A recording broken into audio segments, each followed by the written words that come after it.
একটা pro Indian দিল্লির ন্যারেটিভের সাথে যায়, শেখ মুজিবকে ঠিক সেইভাবে কাস্টমাইজ করে বাংলাদেশের নেতা আকারে আমাদের সামনে উপস্থাপন করা হয়েছে। এবং দেখেন আওয়ামী লীগের প্রতিষ্ঠাতা কারা ছিল, মানে এই ট্র্যাজেক্টরি যদি না বুঝেন তাহলে ফ্যাসিস্ট রাষ্ট্র প্রকল্প বুঝবেন না। আওয়ামী লীগের দুইজন প্রতিষ্ঠাতা সভাপতি যারা 10-20 বছর দায়িত্বে ছিলেন তারা দেওবন্দের আলেম ছিলেন, মাওলানা ভাসানী এবং তারপরে হচ্ছে মাওলানা আব্দুর রশিদ তর্কবাগীশ।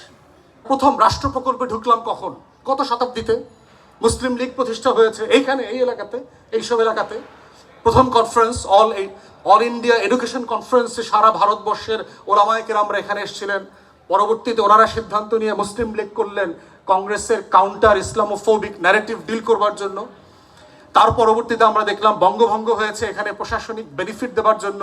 6-এ যেটা রদ করা হলো 1911-তে ঢাকা বিশ্ববিদ্যালয় প্রতিষ্ঠা, নবাব সলিমুল্লাহর লড়াই, প্রত্যেকটা জায়গাতে দেখবেন এই ফিগারগুলোকে নাই করে দেওয়া হয়েছে।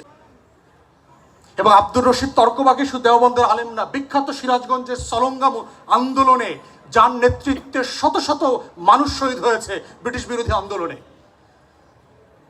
তাহলে আওয়ামী ফ্রেমটাকে দেখেন, যেই ফ্রেমটার ভিতরে যে হিস্ট্রি ছিল সেই হিস্ট্রিটাকে আলাদা করে ফেলা হয়েছে।